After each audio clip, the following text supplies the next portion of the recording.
ప్రాణానికే ప్రమాదం అయ్యేది. ఇది ఎవరైనా మీ మీడియాలో వచ్చినవి చూసినా కనపడుతున్నాయి. ఆ తర్వాత మూమెంట్ అది కూడా మీరందరూ మీడియాలో కూడా చూపించారు. సరిగ్గా ఒక స్పాట్కు వచ్చేసరికి ఒకేసారి జగన్మోహన్ రెడ్డి గారు ఇట్లా పక్కకు తల వంచుతారు. పక్కనున్న వెల్లంపల్లి శ్రీనివాస్ ఎవరైతే అభ్యర్థి, విజయవాడ సెంట్రల్ అభ్యర్థి, ఆయన ఇద్దరు సైమల్టైన్స్ ఒకేసారి వంచుతారు. అది స్పాంటేనియస్ గా వచ్చిన రియాక్షన్ ఏదైతే తగిలినందుకు అనుకోవాలి. తగిలినది కూడా బలంగా తగిలింది అనేది తెలుస్తోంది. మామూలుగా తర్వాత వెల్లంపల్లి శ్రీనివాస్కు ఆయనకు కంటికి జగన్మోహన్ రెడ్డి గారికి తగిలిన తర్వాత వెళ్లి తనకు కుడి పక్కనున్న వెల్లంపల్లి శ్రీనివాస్ కూడా కంటికి, ఎడమ కంటికి తగిలింది. ఆయన కన్ను మీద తగలడంతో ఈరోజు కూడా మెడికల్ చెకప్ చేశారు. బహుశా మీ మీడియా వాళ్ళు కూడా వెళ్ళినట్టు చూసినట్టున్నారు. 48 hours ఏదో ఇదిలో ఉంచాలా, అబ్జర్వేషన్ లో అన్నారంట. చిన్న స్క్రాచెస్ ఏవో పడినాయి కనుగుడ్డుకుని అంటున్నారు, నా డాక్టర్లు అన్నారని చెప్పారు. నేను ఇంతగా ఎందుకు ఎక్స్ప్లెయిన్ చేస్తున్నా అంటే సీరియస్నెస్, సంఘటన సీరియస్నెస్, ఆ దుర్ఘటన ఏదైతే జరిగింది దాని సీరియస్నెస్ చెప్పడానికి చెప్తున్నాను. అదే జగన్మోహన్ రెడ్డి గారికి తగిలిన రాయి తగిలి పక్కన ఉన్న వ్యక్తికి అంతే ఫోర్స్ గా వెళ్లి తగిలింది అంటే ఇక్కడ ఎంత ఫోర్స్ అప్లై అయి ఉండాలి. ఈయన కనుగుడ్డు కూడా ప్రమాదం అయింది, ఇప్పుడు రెటీనాకు ఇదవుతోంది అనేంత ప్రమాదం శ్రీనివాస్ అయితే దానికి ముందు తగిలిన జగన్మోహన్ రెడ్డి గారికి ఎంత ఫోర్స్ గా తగిలి ఉంటుంది అనేది ఒకసారి గమనిస్తే, ఇది కింద నుంచి ఎవరో విసిరితే దాని ట్రాజెక్టరీ పైకి వచ్చి బస్సు మీద పడిపోతుంది. అక్కడికి వచ్చేసరికి ఫోర్స్ ఉండదు. ఇది ఎవరైనా చిన్నపిల్లల్ని అడిగినా చెప్తారు. కొంచెం ఫిజిక్స్ గురించి అవగాహన ఉన్నని చెప్తారు, లేదా కామన్ సెన్స్ తో పల్లెటూరులో చదువురాని వాళ్ళైనా చెప్తారు. బలంగా ఏదో ఒకదాన్ని ప్రయోగించి ఉండాలి. అది క్యాటపుల్ట్ లాంటిది అయిండొచ్చు, లేదా ఎయిర్ గన్ లాంటిది అయిండొచ్చు. క్యాటపుల్ట్ తో అయినా సరే ఒక 20 అడుగులో 30 అడుగుల దూరం వచ్చేస్తే ఒకరికి తగిలిన తర్వాత మళ్ళీ అంత ఫోర్స్ తో ఇంకొకరికి తగిలితుందా అనేది అది ఒక అనుమానించాల్సిన విషయం అది. సో ఏదైనా బలమైన దీన్ని అంటే బాగా పవర్ఫుల్ గా ఎజెక్ట్ చేయగలిగిన దాన్ని ఉపయోగించి ఎయిర్ గన్ లాంటిదో ఇంకొకటో దీన్ని ప్రయోగించారేమో అని అనిపిస్తుంది. ఎవరో తుంటరి వాడు, ఓ మిస్క్రియంట్, ఓ దుండగుడు అలా చేసి ఉంటే ఇంత పథకం ప్రకారం ఇట్లా చేసే అవకాశం లేదు.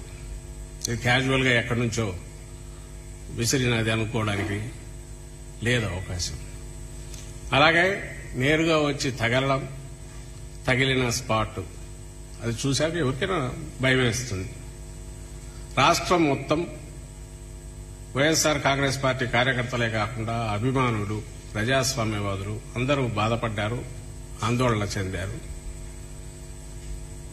రాజకీయ పార్టీలు రాజకీయ విభేదాలకో లేకుంటే పార్టీల అభిప్రాయాలకు అతీతంగా ప్రధాని మోడీ గారితో సహా ఇమీడియట్ రియాక్ట్ అయ్యారు. ఇంకా చాలా మంది నాయకులు, తమిళనాడు ముఖ్యమంత్రి గారు, వెస్ట్ బెంగాల్ ముఖ్యమంత్రి గారు అందరూ రియాక్ట్ అయ్యారు, ఖండించారు. తెలంగాణ నుంచి కేటీఆర్ గారు కూడా అనుకుంటా ఇంకా చాలా మంది రియాక్ట్ అయినట్టున్నారు, ఖండించారు. ముక్త కంఠంతో దీన్ని ఖండించారు. త్వరగా కోలుకోవాలని కోరారు. చంద్రబాబు నాయుడు గారు కూడా ఖండించారు. ఆయన పనిలో పనిగా ఎవరి మీద బాధ్యుల మీద చర్యలు తీసుకోవాలి కూడా కొంచెం కూడా అడిగినట్టున్నారు. సరే, పొద్దున్న లేచి వాళ్ళ మీడియా చూశాం, అలాగే ఆ నాయకుల ధోరణి చూస్తున్నాం. నాకు అర్థం కాని విషయం ఏంటంటే, ఎవరన్నా మన మీద అటెంప్ట్ చేసినప్పుడు వాడు ఎవడై ఉంటాడు, ఎందుకు చేసి ఉంటాడు, వాడిని త్వరగా పట్టుకోవాలి, పట్టుకుని అసలు విషయం బయటికి లాగాలి అనేది ఎవరైనా అడగాలి. వీళ్ళు ఇమ్మీడియట్ రియాక్షన్ భద్రతా వైఫల్యము, పోలీసులు ఏం చేస్తున్నారు, లేకపోతే కరెంటు ఎందుకు తీశారు, వీళ్ళ నిర్లక్ష్యము, వాళ్ళ నిర్లక్ష్యము, చేతకాంతనము. అంటే ఇక్కడ విలన్ ఎవరు, ఎవడైతే అటాకర్ ఉన్నాడో వాడి మోటివ్స్ ఏంటి, వాడి వెనక ఎవరున్నారు. జగన్మోహన్ రెడ్డి గారి లాంటి నాయకుడి మీద అటాక్ చేయాలనుకోవడం ఎందుకు, దాని వెనక ఎవరైనా ఉన్నారా, ఇవి చూడమనడం బానే ఉంటుంది. ఆయన త్వరగా కోలుకోవాలనడం బానే ఉంటుంది. అసలు దీనికంతా నిర్లక్ష్యము, పోలీసులు సరిగా లేరో, మీ భద్రతా వైఫల్యము అంటే ముందు దుర్తంతా జగన్మోహన్ రెడ్డి గారి మీద ఇంకా అంతటితో ఆగకుండా ఇంకా వరుస పెట్టి వాళ్ళు కొడుతున్నవి చూస్తే ఆఖరకు ఇదంతా ఒక నటన అని చెప్పి ఈరోజు మార్నింగ్ కు తేల్చినారు టీడీపీ నాయకులంతా. బహుశా ఇది కూడా మీరందరూ గమనిస్తూ ఉంటారు, గమనించి ఉంటారని అనుకుంటున్నాను. ప్రజలందరూ కూడా గమనిస్తున్నారు. కడుపుకు అన్నం తినేవాడు ఎవడైనా,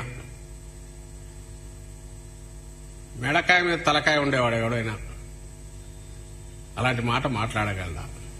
ఎవడైనా సెన్సిటివ్ పార్ట్ మీద ఇక్కడ కొంచెం కిందికి పోతే కన్ను పోయే ప్రమాదం, ఆయన తల తిప్పకపోతే ప్రాణానికే ప్రమాదం ఉన్న అలాంటి ఇది ప్లాంట్ గా చేయించుకుంటారా? అసలు జనం ఉమ్మేస్తారు మొహం మీదనే వీళ్ళకి అనిపించదా? దీని వెనక ఎవరు ఉంటారు అనడానికి, అనుమానాలు వ్యక్తం చేయడానికి బాధితులుగా మా పార్టీ వాళ్ళు మాట్లాడడంలో సహజంగానే ప్రత్యర్థుల వైపు చూపించడం జరిగితే మాకు సంబంధం లేదని చెప్పడం వరకు ఓకే. కానీ అసలు అదే నటన అంటే ఇంకా వాళ్ళు ఏమనాలన్నా, మనుషులు అనొచ్చా, అనాలనా? అది నటన. 2019లో ఇదే జరిగితే ఆ రోజు కూడా అప్పుడు అధికారంలో ఉన్నారు, ఎన్నికలకు ముందు జరిగితే ఆ రోజు కూడా 5 నిమిషాల్లోనే అప్పుడు ఎవరో డీజీపీని ఉంటే ఆయన పంపించి ఇది ఆయన అభిమానులే చేయించారని ముందే కంక్లూజన్కి వచ్చి ప్రెస్ కాన్ఫరెన్స్ పెట్టి మాట్లాడించారు, చేతులు దులుపుకొని. మరి ఆ రోజు అధికారుల వైఫల్యం ఎందుకనలా? ఆ రోజు నువ్వు అధికారంలో ఉన్నావు కదా, జగన్మోహన్ రెడ్డి గారి మీద ఇది జరిగినప్పుడు మా అధికారుల వైఫల్యం ఎందుకనలా? ఆ రోజు 5 నిమిషాల్లో అదే అధికారులతో, జగన్మోహన్ రెడ్డి గారి అభిమానులతో ఎవరితో చేయించుకున్నాడు అని ఆ రోజు అన్నారు. అది ఇంక ఇప్పుడు ఎంత ఎగతాళి అయిపోయిందంటే ఆ కోడికత్తి సీను, కోడికత్తి అనేది అది ఒక ఎగతాళి అయిపోయి ఇప్పుడు దాని సెకండ్ 2.0 వర్షన్ అని ఎగతాళి చేస్తున్నారు. రాజకీయాల సంగతి వదిలేద్దాం, అసలు వీళ్ళు మనుషులుగా అన్న ఈ సమాజంలో ఉండడానికి అర్హులేనా అని నేను అడుగుతాను. ఎందుకు చూపిస్తున్నాం అంతగా అంటే మళ్లీ అడుగుతున్నాం, ఎవరైనా నటించాలనుకునేది ఆ లక్షణాలు ఉండేది వాళ్ళకున్నాయి, దట్స్ డిఫరెంట్ ఇష్యూ, అందువల్ల నేను పోదలుచుకోలే. నటించడము, ఆయన నిన్న మొన్న చూసినా ఎక్కడో అది వేసి చూపించాలి నటన అంటే ఎటువంటి చంద్రబాబు అంటే. ఆ మధ్య మీకు గుర్తుంటే అక్కడ అప్పుడు అమరావతి తిరుగుతున్నప్పుడు లేదా దేనికో పార్లమెంట్ దగ్గర పోయి వంగి ఫోటో కోసం పోజులు ఇచ్చాడు. మొన్న ఎప్పుడో రంజాన్ అప్పుడు అనుకుంటా, నిన్నగాక మొన్న వాళ్ళు ఏదో కేక్ తీసుకొచ్చి నోట్లో పెడుతుంటే నోటికి ఇక్కడ ఉండగానే ఇట్లా వరకు ఫోటో ఇస్తాడు. అట్లా 10 సార్లు నోట్లో పొరపాటున పెదవులు కూడా తగలకుండా ఫోటోలో క్రూడ్ గా కనపడుతుంది. అది క్రూడ్ నటన. వంగి ఊరికి ఇట్లా ఉండి ఫోటోకు సరిగా రాలేదా అని మళ్లీ వంగడం, ఇవి చంద్రబాబుకు అలవాటు. ఆయన వెనకంబడే ఆయన స్కూల్లో తయారైన వాళ్ళందరికీ అలవాటు. జగన్మోహన్ రెడ్డి గారికి అలాంటి అలవాటు తెలియదు. పైగా ఒకవేళ అలా అందామనుకున్నా ఇదేదో కట్టుకొట్టుకుని తిరగట్లా కనపడుతోంది, గాయం కనపడుతోంది. అయినా సరే వాళ్ళు అదే దీనికి తీసుకుంటారు. అదే నిన్న రాత్రి నుంచి మొదలు పెట్టారు, ఈ రోజు కంటిన్యూస్ నడుస్తుంది. జనం ఉమ్మేస్తారని కూడా వాళ్ళకి ఏమాత్రం ఉన్నట్ల.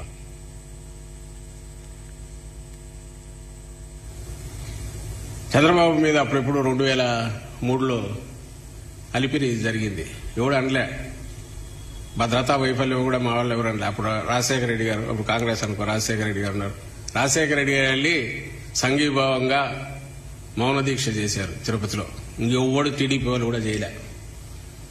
ఆ రోజు ఎవరు ఇదంతా నువ్వు కావాలని నాటకం వేసుకున్నావు, జీప్లోంచి ఎగిరి పడినావు, లేదంటే భద్రతా వైఫల్యం, ఇట్లాంటివల్ల అటాక్ చేసేవాడికి ఉండే అడ్వాంటేజ్ ఎప్పుడూ ఉంటుంది.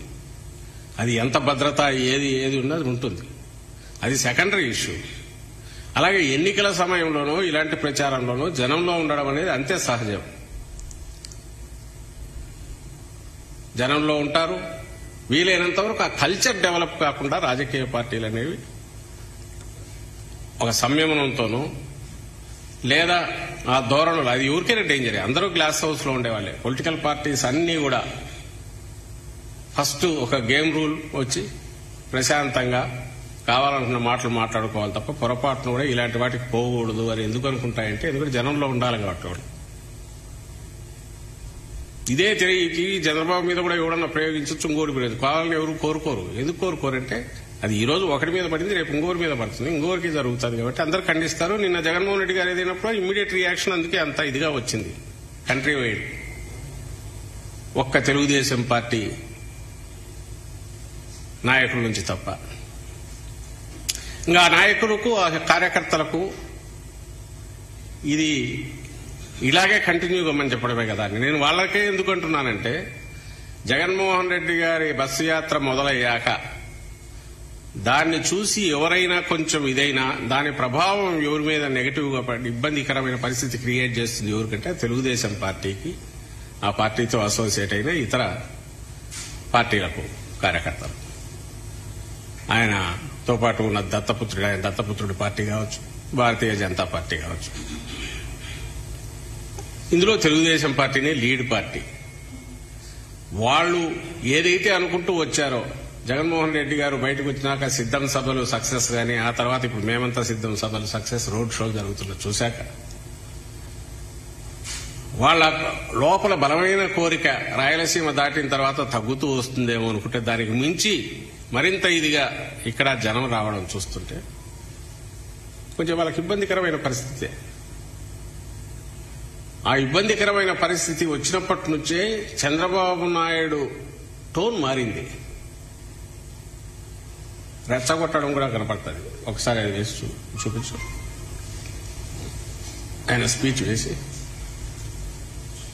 సౌండ్ రాదు మనకు.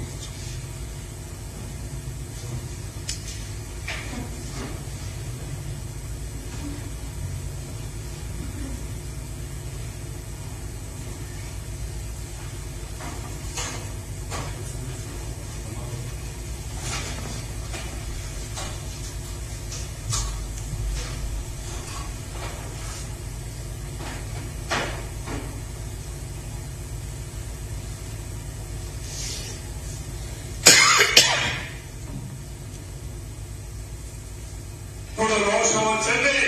తిరిగి మనిషిగా రాయి తీసుకొని ఏ తొలిగా తీసుకొని ఆ తొలిని చిత్తుగా ఓడించి ఆ పేదనే మాట్లాడకుండా చేసి మీరు ముందుకు పోవాల్సిందిగా కోరుకుంటున్నాను. ఇప్పుడు రోషం వచ్చింది. తిరిగి మనిషిగా రాయి తీసుకొని ఏ తొలిగా తీసుకొని ఆ తున్నపోతని చిత్తుగా ఓడించి ఆ పేదనే మాట్లాడకుండా చేసి మీరు ముందుకు పోవాల్సిందిగా కోరుకుంటున్నాను. సో తమ్ముళ్ళు మీ ఉత్సాహం చూశాం. మీరు కన్నెర్ర చేసి జగన్మోహన్ రెడ్డి మసైపోతాడు. అంత ఆవేశం ఉంది మీలో ఆవేశం ఉంది. తెలుగుదేశం పార్టీ ఎక్కడికక్కడ మీకు అండగా ఉంది. తమ్ముళ్ళు ఈ ధోరణి ఆయన ఒక భరోసా ఇస్తున్నాడు. మామూలుగా ఇవ్వాల్సిన భరోసా పేదలకు, నిస్సహాయులకు, సమాజంలో నిలవలేని వాళ్లకు, బతకలేని వాళ్లకు, ఇదిగా ఉండే వాళ్లకు నేనున్నానని భరోసా ఇవ్వాలి. ఈయన వెంటబడి కొట్టండి, ఇంకోటి చేయండి, దున్నపోతుంటాడు, ఇంకోటి అంటాడు, నేనున్నాను మీకు అండగా, మా పార్టీ ఉందంటాడు. ఎక్కడి నుంచి వస్తున్నాయంటే డెస్పరేషన్ నుంచి వస్తున్నాయి. ఇది మాటలు ఎప్పుడైతే డెస్పరేట్ అయిపోతున్నారో అధికారంగా మళ్ళీ రెండోసారి కాదు ఇంకా శాశ్వతంగా ఈసారి ఉండదు అనుకున్నప్పటి నుంచే ఆయన వాయిస్ టోన్ మారింది. డిఫరెంట్ దీంట్లో రెచ్చగొట్టే దాంట్లోకి పోతున్నారు. ఇలాంటివి ఇంకా చాలా ఉన్నాయి, అందరూ గమనిస్తూనే ఉంటారు. ఈరోజు జగన్మోహన్ రెడ్డి గారి యాత్ర ఏదైతే సూపర్ సక్సెస్ అవుతోంది, సూపర్ హిట్ అవుతోంది, ప్రజలు మరోసారి గతం 19 ఎన్నికల కంటే మరింత దీనికి ఇదిగా ఆదరించబోతున్నారు స్పష్టంగా కనపడుతున్న నేపథ్యంలో ఈ దాడి జరిగింది. ఈ దాడి జరగడం కూడా ప్రమాదకరమైన దీనికి దారితీసే రకంగా జరగడం వల్ల ఇది ఎవరై ఉంటారు అని అనుకున్నప్పుడు ఎవరైతే దీనివల్ల ఈయన యాత్ర వల్ల నష్టపోతున్నారో వాళ్ళ మనుషులై ఉంటారు, లేదా ఆ స్కూల్ ఆఫ్ థాట్ ఆ సిద్ధాంతాన్ని నమ్ముకున్న వాళ్ళై ఉంటారు అన్నది ఖచ్చితంగా అనిపిస్తుంది.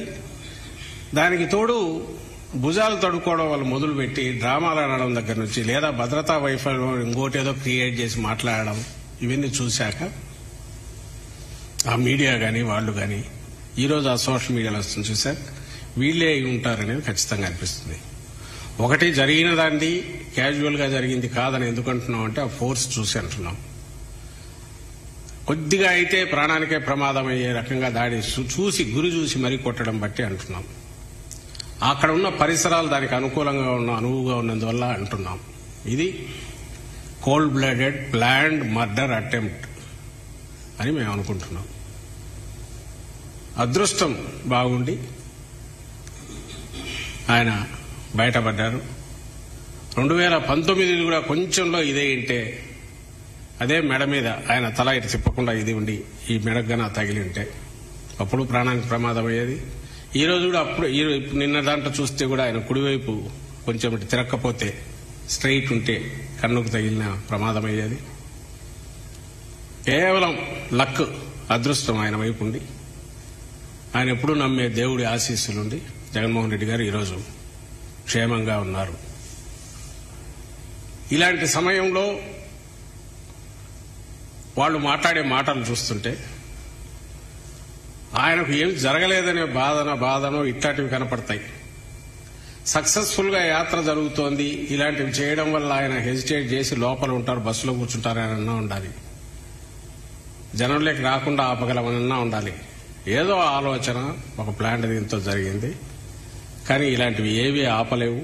యాత్ర దిగ్విజయంగా జరుగుతుంది. ఈరోజు వైద్యుల సలహా మేరకు ఒకరోజు విశ్రాంతి తీసుకునే రేపటి నుంచి యథావిధిగా సాగుతుంది. తరువాత కూడా ఎన్నికల ప్రచారం దిగ్విజయంగా జరుగుతుంది. అండ్ ఎన్నికలు కూడా బ్రహ్మాండమైన ఫలితాలు వస్తాయి వైఎస్ఆర్ కాంగ్రెస్ పార్టీకి. వైఎస్ఆర్ కాంగ్రెస్ పార్టీకి నాటకాలే సింపతి తెచ్చుకోవాల్సిన అవసరం లేదు జగన్మోహన్ రెడ్డి గారికి. అది చంద్రబాబు నాయుడుకో తెలుగుదేశంకో ఆయన మీరు అందరి మళ్ళీ పాత రోజులు గుర్తు చేస్తా.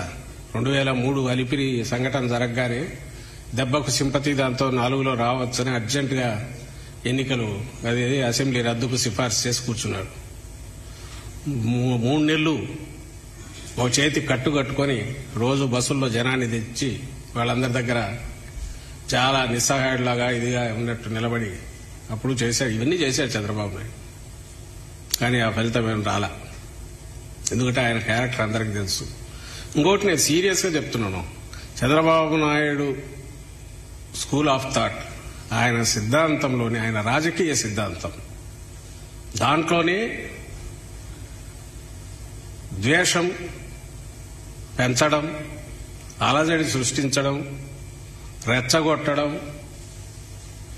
ఆ ప్రాసెస్ లోనే వాళ్లతో ఏదో ఒకటి చేయించి ఆ దాంట్లో నుంచి తన లాభం సంపాదించుకోవడం, అధికారంలోకి రావడం. కానీ ఎన్టీ రామారావును కొట్టాలంటే లక్ష్మీపార్వతి రాగానే మొదలుపెట్టి ఓటు చేస్తాడు. మళ్ళీ అదే ఎన్టీ రామారావుని పెట్టుకుని ఓట్ల కోసమైనా పోగలడు. అలాగే తనకు సంబంధించినంత వరకు పార్టీ దగ్గుబాటి వెంకటేశ్వరరావు తొయ్యాలంటే దానికి ఇంకో రకమైన గ్రూప్ గట్టినా చేయగలడు, సీన్లు క్రియేట్ చేయగలడు, రెచ్చగొట్టగలడు. ఏదైనా సరే ఒక విలన్ క్రియేట్ చేస్తాడు. అధికారంలో ఉన్నా కూడా ఎవరినో క్రియేట్ చేసి దానికి అటాక్ చేస్తుంటాడు. ప్రతిపక్షాల మీద చేస్తాడు. ప్రతిపక్షంలో ఉంటే విజృంభించి మరి ఇప్పుడు చేస్తున్నట్టు ఎందుకు తిడుతున్నాడో తెలియకుండా తిడుతుంటాడు. తిట్టి ఇవే నిజమని మళ్ళీ ప్రజలకు చెప్తుంటాడు. ఈయన లక్షణాలు ఏమున్నాయో అప్పట్లోనే మీరు చూస్తే దగ్గుబాటి వెంకటేశ్వరరావు రాసిందంట, ఆయన తోడలు రాసిన దాంట్లో ఉంది. టీడీపీ తొలి రోజుల్లోనే అందరూ ఏదో సమ్మె చేయించాలనుకుంటే అప్పట్లో సమ్మె జరిగితే కనీసం 4 బస్సుల అద్దాలన్నా పగలాలా, 2 బస్సులన్నా తగలబడాలా, లేకపోతే ల్యాండ్ ఆర్డర్ ప్రాబ్లం రాదు, రాకపోతే ఇష్యూ ఎట్లా హైలైట్ అవుతుంది. ఇది పూర్తిగా ఆయన అప్పుడు దగ్గుబాటి వెంకటేశ్వరరావు అప్పుడు ఎందుకు రాసినాడో గాని అది పూర్తిగా ఆయన రాసిన వాస్తవం ఏదైతే ఉందో అది చంద్రబాబు నాయుడు రాజకీయ స్వభావాన్ని, సిద్ధాంతాన్ని పూర్తిగా రిఫ్లెక్ట్ చేస్తుంది. ఈ నెగటివ్ లక్షణాలు ఎప్పుడైతే తనకున్నాయో ఆయన నాయకత్వంలో తయారైన ఆ పార్టీ కార్యకర్తల్లో గాని ఇదే నెగటివ్ లక్షణాలే ఉంటాయి. ఇది పథకం ప్రకారం ఎవడో ప్లాన్ చేసిన ఇది వెనక నుంచి ఆయన ఎంకరేజ్మెంట్ ఎంతుందో, ఆయన కొడుకు ఎంకరేజ్మెంట్ ఎంతుందో అనేది తర్వాత తెలిసిన ఆయనతో అనుసరిస్తున్న వాళ్ళకి స్వభావం ఉంటుంది కాబట్టి లీడర్ సై అనగానే వీళ్ళు ఎవడో అందుకొనైనా ఉండొచ్చు.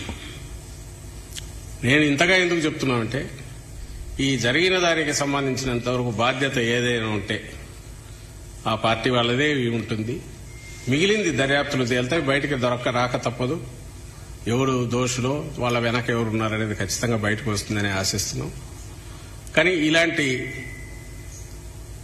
చిన్న చిన్న వాటికి కానీ వీటికి బెదిరో లేకుంటే జంకి వెనక్కు తగ్గడం కానీ వైఎస్ఆర్ కాంగ్రెస్ పార్టీలో లేదు. జగన్మోహన్ రెడ్డి గారి నాయకత్వం, ఆయన సిద్ధాంతం ప్రజలను నమ్ముకోవడం, ప్రజల కోసం నిలబడడం, ప్రజల్లో మమేకం కావడం, ప్రజలకు మంచి చేయాలని తపన పడడం, అధికారం అనేది ఒక బాధ్యతలాగా చూడడం ఏవైతే ఉన్నాయో మంచి లక్షణాలు అవన్నీ ఆయన నుంచి మా పార్టీకి ఉన్నాయి, కార్యకర్తల్లో ఉన్నాయి. కాబట్టి ఈ రోజు కూడా ఎక్కడా ఎవరము ఎలాంటి రెచ్చిపోవడం కాకుండా సంయమనంతో కేవలం మౌన దీక్షలు, నిరసన కార్యక్రమాలు చేపడుతున్నామే తప్ప దీని గురించి పరుషంగా మాట్లాడో లేక ఇంకోటి చేసో చేయాలనే ఆలోచన ఇప్పుడు చేయట్లా. ఎందుకంటే అది చేతగానోళ్ళు పిరికి పందలు చేసే పని కాబట్టి.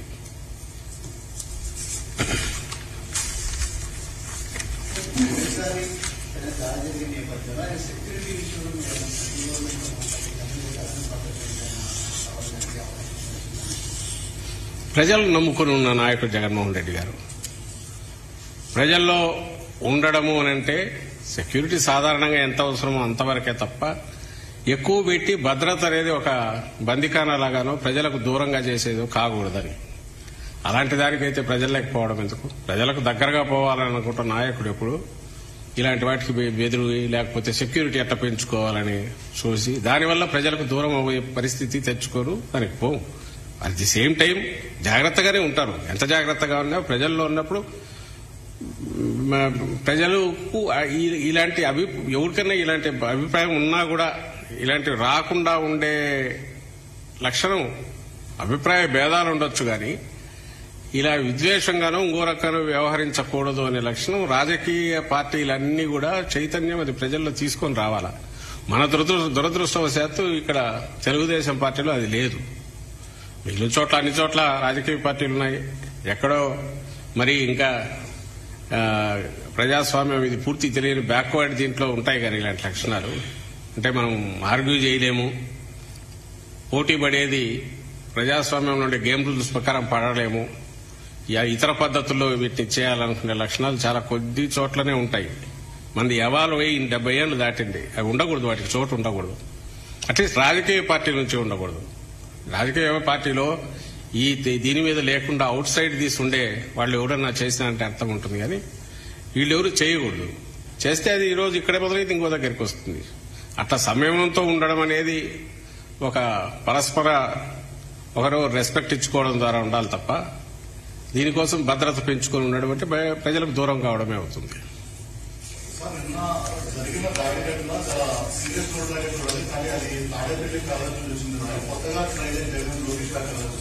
అదే నేను అంటున్నా కదా, అతనికి వాళ్లకు సంబంధించినంత వరకు మొన్న బెంబేరెత్తి నా సెక్యూరిటీ కావాలని సెంటర్ నుంచి తెచ్చుకున్నాడు, మళ్లీ తెచ్చుకున్నట్టున్నాడు అతను లొకేషన్. అతను వాళ్లకు ఒక సీరియస్ ఎటన్నా నువ్వు జనం ఏమనుకుంటారో దాన్ని ఇవ్వాల్సిన డ్యూ సీరియస్నెస్ దానికి ఇవ్వకపోతే అనే మినిమం ఇది లేకపోవడం చూసే కోపం వచ్చి నేను అంతగా అనింది. ఏది అసలు వీళ్ళు ఏం కడుపుకి ఏం తింటున్నారనేది దీనివల్లనే. నిజంగా ఎవరైనా అట్లా అన్నారంటే వాళ్ళ విచక్షణకు వదలనూ లేము. ఆ స్వభావం అంత వికృతమైన ఆలోచనలు వాళ్ళకి ఎట్లొస్తాయి కూడా అర్థం కావట్లా. ఒక సీరియస్ సంఘటనను పట్టుకొని ఇలాంటి వికృతమైన ఆలోచనలతో ఇలాంటి వికృతమైన కామెంట్స్ వ్యాఖ్యలు చేయడం అనేది దారుణం. అది ప్రజలు గమనిస్తున్నారు, అందరూ గమనిస్తున్నారు. ఆల్రెడీ వాళ్ళు టీచ్ చేయాలా, లెసన్ టీచ్ చేయాలా ఎన్నికల్లో అనుకున్నారు. నాట్ ఇది కాదు. ఈ రీజన్ అనేది ఇమ్మీడియట్ దానికి యాడ్ అవుతుంది. ఇప్పుడు వీళ్ళ వ్యవహార శైలి, వీళ్ళు బిహేవ్ చేస్తున్న చూసిన తర్వాత వీళ్ళకి పాలించే అర్హత కాదు, రాజకీయాల్లో ఉండే అర్హత కూడా లేదని ప్రజలు ఖచ్చితంగా నిర్ణయించుకుంటారు. తెలుగుదేశం పార్టీకి పాలించే అర్హత కాదు, మామూలు ప్రజల్లో ఉండే అర్హత కూడా లేదనేది జనం ఆల్రెడీ డిసైడ్ చేసుకుని ఉంటారని నేను అనుకుంటున్నాను. దీనికి సంబంధం లేకుండానే వాళ్ళ పాలన 14-19 మధ్య చూశాక ఇంకోసారి వద్దు బాబు అని చెప్పిన తర్వాత ఈసారి ఎంటర్టైన్ చేసే ఆలోచన లేదనేది ఎక్కడికెక్కడ వాళ్ళు బయటకు వచ్చి అంత పొత్తు పెట్టుకొని తిరుగుతున్నా కూడా జనం నుంచి ఎలాంటి ఇది లేకపోవడం చూసిన తర్వాత ఇది నిన్న జరిగిన సంఘటన, ఆ సంఘటన రియాక్షన్ గా వాళ్ళు వ్యవహరిస్తుంది చూశాక ఇంకా అసలు వీళ్ళని ఎట్టి పరిస్థితుల్లోనూ టాలరేట్ చేయకూడదనే నిర్ణయానికి జనం వచ్చింటారని భావిస్తున్నారు.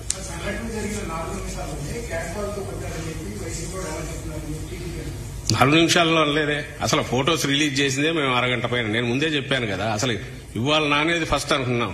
నా దగ్గరికే వచ్చి ఏం చేయాలి అని అంటే నాకు సీరియస్నెస్ తెలియలే అప్పటికి, ఇంకా రాలా. ఇట్లా జరిగింది అని అంటే చూద్దాము, ఎవడన్నా కింద నుంచి పొరపాటున ఏమన్నా విసింటారంటే మళ్ళీ తెలుస్తూ వచ్చింది, అన్ఫోల్డ్ అవుతూ వచ్చింది. దట్ ఈజ్ నాట్ సంథింగ్ ఎవడన్నా ఆకతాయి కింది నుంచి ఒకటి విసిరింది కాదు, ఫోర్స్ఫుల్ గా వచ్చింది, వెల్లంపల్లికి తగిలింది అనేది మెల్లగా తెలుస్తూ వచ్చింది. ఇదంతా మేము ఫొటోస్ రిలీజ్ చేసేసరికి 1/2 అవర్ 40 మినిట్స్ పైన పట్టింది. 1 అవర్ ఆల్మోస్ట్ 40 మినిట్స్ పైన పెట్టినట్టుంది. అప్పుడు ఫోర్స్ఫుల్ గా అయితే దేంతో వేసిండొచ్చు అంటే ఒక క్యాటపుల్ట్ లాంటిది ఏమైనా ప్రయోగించారేమో అని అనుకున్నాం. ఆ తర్వాత ఇంకా ఫోర్స్ చూసి రెండో వ్యక్తికి కూడా అంతగా తగలడం చూశాక పక్కన ఉన్న అతనికి ఈయనకు తగిలిన అబ్జర్వ్ చేసుకున్నాక మళ్ళీ ఆ ఫోర్స్ తో అక్కడికి వెళ్లి తగలడం చూశాక అక్కడే పడిపోకుండా ఇంకా ఏదైనా పవర్ఫుల్ ఏదైనా వాడారా అని కూడా డౌట్ వచ్చింది. 4 నిమిషాల తర్వాత ఎందుకంటాము, అసలు ఎవరైనా రాగానే ముందు షాక్ తింటారు, ఆ తర్వాతే దాని గురించి ఆలోచిస్తారు. అండ్ రెండవది అన్నిటికంటే ముఖ్యంగా వాళ్ళ మీ అందరి దృష్టికి, ప్రజల దృష్టికి, తెలుగుదేశం పార్టీ నాయకుల దృష్టికి ఇది వెళ్లేసరికి ఆ గాయం తీవ్రత తెలుస్తోంది.